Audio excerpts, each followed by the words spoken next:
प्रेमचंद की कहानी झांकी। कई दिन से घर में कलह मचा हुआ था। माँ अलग मुंह फुलाए बैठी थी, स्त्री अलग। घर की वायु में जैसे विष भरा हुआ था। रात को भोजन नहीं बना। दिन को मैंने स्टोव पर खिचड़ी डाली, पर खाया किसी ने नहीं। बच्चों को भी आज भूख ना थी। छोटी लड़की कभी मेरे पास आकर खड़ी हो जाती, कभी माता के पास, कभी दादी के पास, पर कहीं उसके लिए प्यार की बातें ना थी। कोई उसे गोद में ना उठाता था, मानो उसने भी कोई अपराध किया हो। लड़का शाम को स्कूल से आया, किसी ने उसे कुछ खाने को ना दिया, ना उससे बोला, ना कुछ पूछा। दोनों बरामदे में मन मारे बैठे हुए थे और शायद सोच रहे थे, घर में आज क्यों लोगों के हृदय उनसे इतने फिर गए हैं। भाई बहन दिन में कितनी बार लड़ते हैं, रोना पीटना भी कई बार हो जाता है, पर ऐसा कभी नहीं होता कि घर में खाना ना पके या कोई किसी से बोले नहीं। ये कैसा झगड़ा है कि 24 घंटे गुजर जाने पर भी शांत नहीं होता, ये शायद उनकी समझ में ना आता था। झगड़े की घर जड़ कुछ ना थी। अम्मा ने मेरी बहन के घर तीज भेजने के लिए जिन सामानों की सूची लिखाई, वह पत्नी जी को घर की स्थिति देखते हुए अधिक मालूम हुई। अम्मा खुद समझदार हैं, उन्होंने थोड़ी बहुत कांट छांट कर दी थी, लेकिन पत्नी के विचार से और कांट छांट होनी चाहिए थी। 5 साड़ियों की जगह 3 रहें तो क्या बुराई है। खिलौने इतने क्या होंगे, इतनी मिठाई की क्या जरूरत। उसका कहना था, जब रोजगार में कुछ मिलता नहीं, दैनिक कार्यों में खींचतान करनी पड़ती है, दूध घी के बजट में तकलीफ हो गई, तो फिर तीज में क्यों इतनी उदारता की जाए। पहले घर में दिया जलाकर तब मस्जिद में जलाते हैं, ये नहीं कि मस्जिद में तो दिया जला दें और घर में अंधेरा पड़ा रहे। इसी बात पर सास बहू में तकरार हो गई, फिर शाखें फूट निकली। बात कहां से कहां जा पहुंची, गड़े हुए मुर्दे उखाड़े गए। अन्योक्तियां की बारी आई, व्यंग्य का दौर शुरू हुआ और मौनालंकार पर समाप्त हो गया। मैं बड़े संकट में था। अगर अम्मा की तरफ से कुछ कहता हूं तो पत्नी जी रोना धोना शुरू करती हैं, अपने नसीबों को कोसने लगती हैं। पत्नी किसी कहता हूं है, इसीलिए बारी बारी से दोनों पक्षों का समर्थन करता जाता था, पर स्वार्थवश मेरी सहानुभूति पत्नी के साथ ही थी। मेरे सिनेमा का बजट इधर साल भर से बिल्कुल गायब हो गया। पान पत्ते के खर्च में भी कमी करनी पड़ी थी। बाजार की सैर बंद हो गई थी। खुलकर तो अम्मा से कुछ ना कह सकता था, पर दिल में समझ रहा था कि ज्यादती इन्हीं की है। दुकान का ये हाल है कि कभी कभी बोनी भी नहीं होती, असामियों से टका वसूल नहीं होता, तो इन पुरानी लकीरों को पीटकर क्यों अपनी जान संकट में डाली जाए। बार बार इस गिरस्ती के जंजाल पर तबीयत झुंझलाती थी। घर में 3 तो प्राणी हैं और उनमें भी प्रेम भाव नहीं। ऐसी गिरस्ती में तो आग लगा देनी चाहिए। कभी कभी ऐसी सनक सवार हो जाती थी कि सबको छोड़ छाड़ कर कहीं भाग जाऊं। जब अपने सिर पड़ेगी तब इनको होश आएगा, तब मालूम होगा कि गिरस्ती कैसे चलती है। क्या जानता था कि ये विपत्ति झेलनी पड़ेगी, नहीं विवाह का नाम ही न लेता। तरह तरह के कुत्सित भाव मन में आ रहे थे। कोई बात नहीं, अम्मा मुझे परेशान करना चाहती हैं। बहू उनके पांव नहीं दबाती, उनके सिर में तेल नहीं डालती, तो इसमें मेरा क्या दोष। मैंने उसे मना तो नहीं किया है। मुझे तो सच्चा आनंद होगा यदि सास बहू में इतना प्रेम हो जाए, लेकिन ये मेरे वश की बात नहीं कि दोनों में प्रेम डाल दूं। अगर अम्मा ने अपनी सास की साड़ी धोई है, उनके पांव दबाए हैं, उनकी घुड़कियां खाई हैं, तो आज वह पुराना हिसाब बहू से क्यों चुकाना चाहती हैं। उन्हें क्यों नहीं दिखाई देता कि अब समय बदल गया है। बहुएं अब भयवश सास की गुलामी नहीं करती। प्रेम से चाहे उनके सिर के बाल नोच लो, लेकिन जो रौब दिखाकर उन पर शासन करना चाहो तो वो दिन लद गए। सारे शहर में जन्माष्टमी का उत्सव हो रहा था। मेरे घर में संग्राम छिड़ा हुआ था। संध्या हो गई, पर सारे घर में अंधेरा पड़ा था। मनहूसियत छाई हुई थी। मुझे अपनी पत्नी पर क्रोध आया।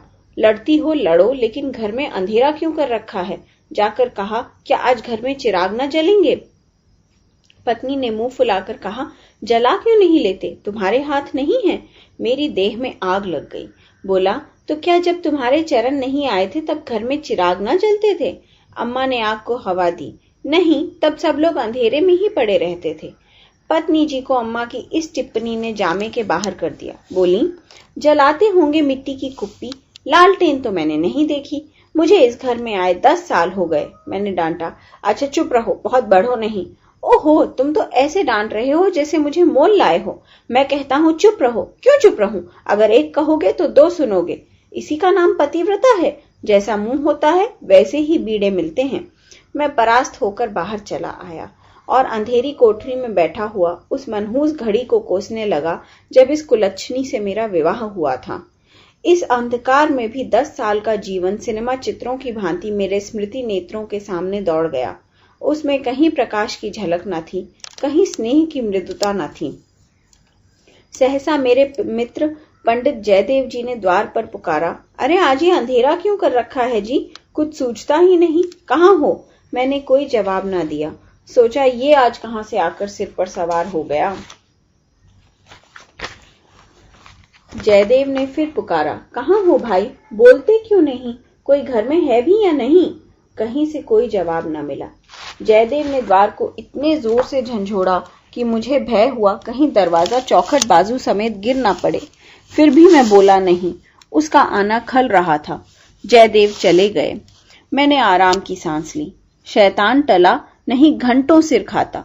मगर 5 ही मिनट में फिर किसी के पैरों की आहट मिली और अब की टॉर्च के तीव्र प्रकाश से मेरा सारा कमरा भर उठा। जयदेव ने मुझे बैठे देखकर कौतूहल से पूछा, तुम कहाँ गए थे जी? घंटों चीखा, किसी ने जवाब तक ना दिया। और आज क्या मामला है? चिराग क्यों नहीं जले?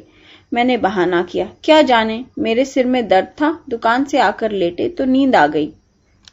और सोए तो घोड़ा बेचकर, मुर्दों से शर्त लगाकर।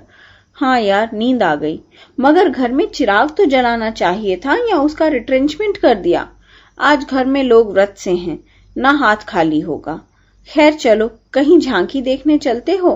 सेठ घूरेमल के मंदिर में ऐसी झांकी बनी है कि देखते ही बनता है। ऐसे ऐसे शीशे और बिजली के सामान सजाए हैं कि आंखें झपक उठती हैं। अशोक के स्तंभों में लाल, हरी, नीली बत्तियों की अनोखी बहार है। सिंहासन के ठीक सामने ऐसा फव्वारा लगाया है कि उसमें से गुलाब जल की फुहारें निकलती हैं। मेरा तो चोला मस्त हो गया। सीधे तुम्हारे पास दौड़ा आ रहा हूं। बहुत झांकियां देखी होंगी तुमने, लेकिन ये और ही चीज है। आलम फटा पड़ता है। सुनते हैं दिल्ली से कोई चतुर कारीगर आया है, उसी की करामात है। मैंने उदासीन भाव से कहा, मेरी तो जाने की इच्छा नहीं है भाई, सिर में जोर का दर्द है। तब तो जरूर चलो भाई, दर्द भाग ना जाए तो कहना। तुम तो यार बहुत जिद करते हो। इसी मारे में चुपचाप पड़ा था कि किसी तरह ये बला टले, लेकिन तुम फिर सर पर सवार हो गए। कह दिया मैं नहीं जाऊंगा, और मैंने कह दिया मैं लेकर जाऊंगा। मुझ पर विजय पाने का मेरे मित्रों को बहुत आसान नुस्खा याद है। यूं हाथापाई, ढींगा मुश्ती, धौल धप्पे में मैं किसी से पीछे रहने वाला नहीं हूं। लेकिन किसी ने मुझे गुदगुदाया और मैं परास्त हुआ। फिर मेरी कुछ भी नहीं चलती। मैं हाथ जोड़ने लगता हूँ, घिघियाने लगता हूँ और कभी कभी रोने भी लगता हूँ। जयदेव ने वही नुस्खा आजमाया और उसकी जीत हो गई। संधि की यही शर्त ठहरी कि मैं चुपके से झांकी देखने चला चलूं। सेठ घूरेलाल उन आदमियों में हैं जिनका प्रातः काल को नाम ले लो तो दिन भर भोजन न मिले। उनके मक्खी चूसपन की सैकड़ों ही दंत कथाएं नगर में प्रचलित हैं। कहते हैं एक बार मारवाड़ का एक भिखारी उनके द्वार पर डट गया कि भिक्षा लेकर ही जाऊंगा। सेठ जी भी अड़ गए कि भिक्षा ना दूंगा चाहे कुछ हो। मारवाड़ी उन्हीं के देश का था। कुछ देर तो उनके पूर्वजों का बखान करता रहा, फिर उनकी निंदा करने लगा। अंत में द्वार पर लेट रहा। सेठ जी ने रत्ती भर परवाह न की। भिक्षुक भी अपनी धुन का पक्का था। सारा दिन द्वार पर बेदाना पानी पड़ा रहा और अंत में वहीं पर मर गया। तब सेठ जी पसीजे और उसकी क्रिया इतनी धूमधाम से की कि बहुत कम किसी ने की होगी। 1 लाख ब्राह्मणों को भोजन कराया और लाख ही उन्हें दक्षिणा में दिया। भिक्षुक का सत्याग्रह सेठ जी के लिए वरदान हो गया। उनके अंतःकरण में भक्ति का जैसे स्रोत खुल गया। अपनी सारी संपत्ति धर्मार्थ अर्पण कर दी। हम लोग ठाकुर द्वारे में पहुंचे तो दर्शकों की भीड़ लगी हुई थी। कंधे से कंधा छिलता था। आने और जाने के मार्ग अलग थे। फिर हमें आध घंटे के बाद भीतर जाने का अवसर मिला। जयदेव सजावट देख देख कर लोटपोट हुए जाते थे, पर मुझे ऐसा मालूम होता था कि इस बनावट और सजावट के मेले में कृष्ण की आत्मा कहीं खो गई है। उनकी वह रत्न जड़ित बिजली से जगमगाती मूर्ति देखकर मेरे मन में ग्लानि उत्पन्न हुई। इस रूप में भी प्रेम का निवास हो सकता है? हमने तो रत्नों में दर्प और अहंकार ही भरा देखा है। मुझे उस वक्त ये याद ना रहा कि ये एक करोड़पति सेठ का मंदिर है और धनी मनुष्य धन में लौटने वाले ईश्वर की ही कल्पना कर सकते हैं। धनी ईश्वर में ही उसकी श्रद्धा हो सकती है। जिसके पास धन नहीं वह उनकी दया का पात्र हो सकता है, श्रद्धा का नहीं। मंदिर में जयदेव को सभी जानते हैं, उन्हें तो सभी जगह सभी जानते हैं। मंदिर के आंगन में संगीत मंडली बैठी हुई थी। केलकर जी अपने गंधर्व विद्यालय के शिष्यों के साथ तंबूरा लिए बैठे थे। पखावज, सितार, सरोज, वीणा और जाने कौन कौन से बाजे जिनके नाम भी मैं नहीं जानता उनके शिष्यों के पास थे। कोई गत बजाने की तैयारी हो रही थी। जयदेव को देखते ही केलकर जी ने पुकारा। मैं भी तुफैल में जा बैठा।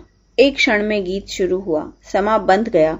जहां इतना शोरगुल था कि तोप की आवाज भी न सुनाई देती, वहां जैसे माधुर्य के उस प्रवाह ने सब किसी को अपने में डुबा लिया। जो जहां था वहीं मंत्र मुग्ध सा खड़ा था। मेरी कल्पना कभी इतनी सचित्र और सजीव न थी। मेरे सामने ना वो बिजली की चकाचौंध थी, ना वो रत्नों की जगमगाहट, ना वो भौतिक विभूतियों का समारोह। मेरे सामने वही यमुना का तट था, गुल्म लताओं का घूंघट मुंह पर डाले हुए। वही मोहिनी गौवें थी, वही गोपियां, वही बंसी की मधुर ध्वनि, वही शीतल चांदनी और वही प्यारा नंद किशोर, जिसकी मुख छवि में प्रेम और वात्सल्य की ज्योति थी, जिसके दर्शनों ही से हृदय निर्मल हो जाते थे। मैं इसी आनंद विस्मृति की दशा में था कि कॉन्सर्ट बंद हो गया और आचार्य केलकर के एक किशोर शिष्य ने ध्रुपद अलापना शुरू किया। कलाकारों की आदत है कि वो शब्दों को इस तरह तोड़ मरोड़ देते हैं कि अधिकांश सुनने वालों की समझ में नहीं आता कि क्या गा रहे हैं। इस गीत का एक शब्द भी मेरी समझ में ना आया, लेकिन कंठ स्वर में कुछ ऐसा मादकता भरा लालित्य था कि प्रत्येक स्वर मुझे रोमांचित कर देता था। कंठ स्वर में इतनी जादू शक्ति है, इसका मुझे आज अनुभव हुआ। मन में एक नए संसार की सृष्टि होने लगी, जहां आनंद ही आनंद है, प्रेम ही प्रेम, त्याग ही त्याग है। ऐसा जान पड़ा दुख केवल चित्त की एक वृत्ति है, सत्य है केवल आनंद। एक स्वच्छ करुण भरी कोमलता जैसे मन को मसोसने लगी।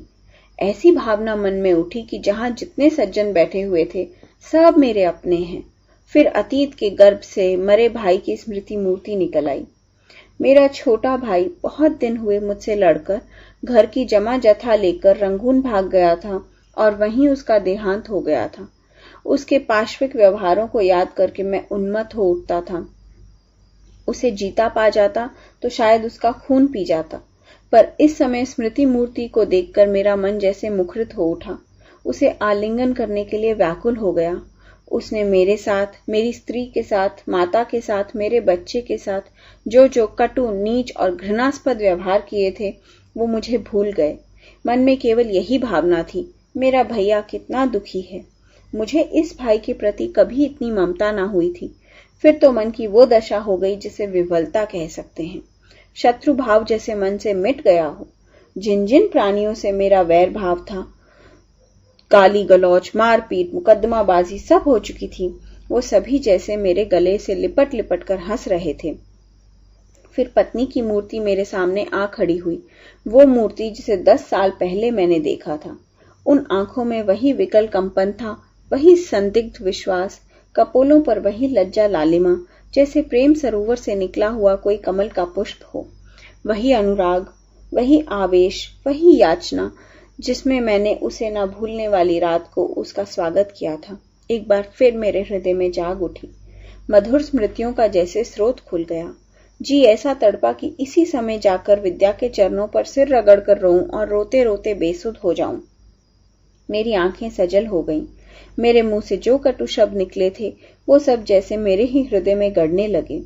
इसी दशा में जैसे ममतामयी माता ने आकर मुझे गोद में उठा लिया। बालपन में जिस वात्सल्य का आनंद उठाने की मुझ में शक्ति न थी, वह आनंद आज मैंने उठाया। गाना बंद हो गया। सब लोग उठ उठ कर जाने लगे। मैं कल्पना सागर में ही डूबा बैठा रहा। सहसा जयदेव ने पुकारा, चलते हो या बैठे ही रहोगे?